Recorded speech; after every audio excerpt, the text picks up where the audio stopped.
Assalamualaikum warahmatullahi wabarakatuh. Perkenalkan, nama saya Resti Robiah Nur Maulida, nomor induk mahasiswa 2401048, program studi pendidikan agama Islam STAI Darul Falah.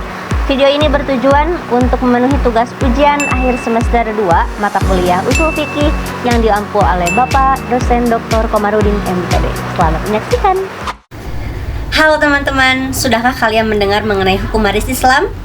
Bagi yang sudah, gak asing dong sama Quran surat An-Nisa ayat 11 dan 12.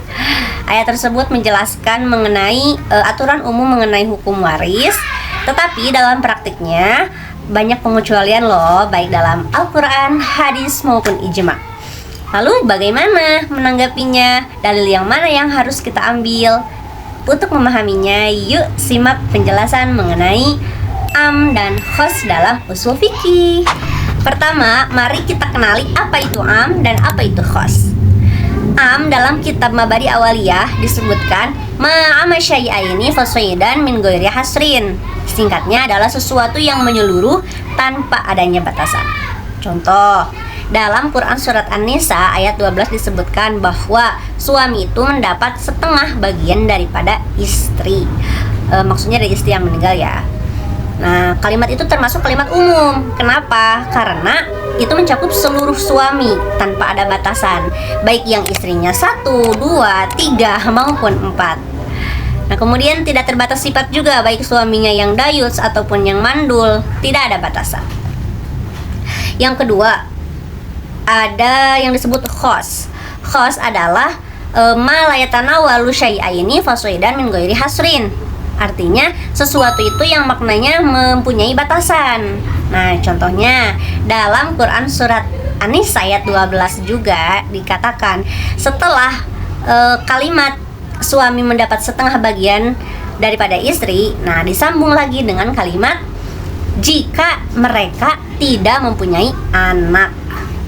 Nah, jadi kalimat suami yang mendapat setengah bagian daripada istri itu jika tidak mempunyai anak. Teman-teman, pengkhususan dari kalimat umum menjadi kalimat khusus itu disebut dengan tahsis dalam usul fikih. Terdapat dua jenis tahsis. Yang pertama ada tahsis ittisal dan yang kedua ada tahsis infisal. Tahsis ittisal atau tahsis nyambung itu mempunyai 4 ciri. Yang pertama terdapat kata istisna atau kata pengecualian. Yang kedua ada takyid bisifat atau ditentukan oleh sifat. Yang ketiga ada tahsis bil ghoyah atau dibatasi. Jadi ditahsisnya dengan cara dibatasi. Yang terakhir ada tahsis bil badal atau ditahsisnya dengan cara diganti. Nah, Quran surat An-Nisa ayat 12 tadi termasuk ke dalam contoh tahsis ittisal dengan takyid bisifat. Kenapa? Karena suami yang mendapat setengah bagian harta itu adalah yang memiliki sifat tidak mempunyai anak. Lanjut, yang kedua ada tahsis infisal atau tahsis misah. Tahsis berpisah ini ada 6 proses atau 6 cara. Yang pertama ada tahsis kitabil kitab atau ditahsisnya ayat Al-Quran dengan ayat Al-Quran lagi. Yang kedua ada tahsis kitabis sunnah atau ditahsisnya Al-Quran dengan sunnah Nabi. Yang ketiga ada tahsis sunnah bil kitab. Yang keempat ada tahsis sunnah bis sunnah. Yang kelima ada tahsis kitabil qiyas. Dan yang terakhir ada tahsis sunnah bil qiyas. Contohnya adalah Quran surat An-Nisa ayat 11 dan 12 yang menjelaskan mengenai bagian-bagian warisan serta ahli warisnya. Tapi ternyata ditahsis oleh sunnah Nabi, di mana laisa lil qatili minal mirasi syai'an. Tidak ada satupun bagi pembunuh bagian warisan. Artinya orang atau ahli waris yang disebut dalam Quran surat An-Nisa ayat 11 dan 12 tadi berhak mendapatkan warisan jika tidak adanya sifat membunuh atau tidak pernah membunuh atau bukan pembunuh. Jadi ketika ditahsis dalil am tetap berlaku hukumnya.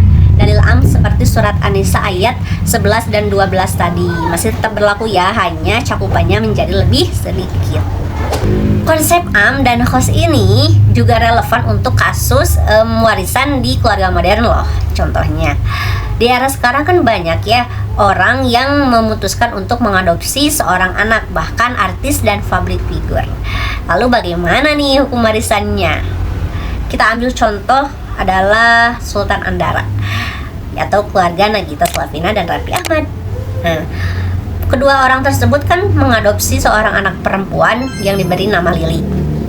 Berdasarkan Quran Surat An-Nisa ayat 11, Lili ini tentunya mendapatkan hak warisan sebagai anak perempuan, walaupun mungkin lebih sedikit daripada kakak-kakaknya yang laki-laki. Nah, tapi ternyata ditahsis oleh Al-Quran Surat Al-Ahzab ayat 4, di mana Allah menyatakan bahwa anak angkat ini tidak bisa dijadikan sebagai anak kandung. Nah, maka menurut Al-Ahzab ayat 4 ini, Lili ini tidak bisa mendapat warisan. Tapi dalam Islam kita diperintahkan untuk tetap berbuat baik. Maka dari itu, meskipun Lili ini ditahsis dalam hal warisan, tapi orang tua angkatnya Nagita dan Raffi ini masih tetap bisa memberikan sebagian hartanya kepada Lili melalui jalan syar'i, yaitu dengan cara wasiat ataupun hibah dengan ketentuan tertentu. Nah, dan yang paling penting, wasiat dan hibah ini harus dilakukan semasa Raffi maupun Nagita ini masih hidup ya. Kalau sudah meninggal itu kan namanya jadi warisan. Jadi memahami konsep am dan khos ini sangat membantu kita dalam menafsirkan dan menerapkan hukum Islam. Salah satunya adalah hukum waris agar lebih tepat dan adil. Meskipun banyak pengecualian, namun hukum asalnya tetap berlaku dalam cakupan yang tidak ditahsis. Mungkin sekian yang dapat saya sampaikan. Akhirul kalam, wassalamualaikum warahmatullahi wabarakatuh. Bye bye.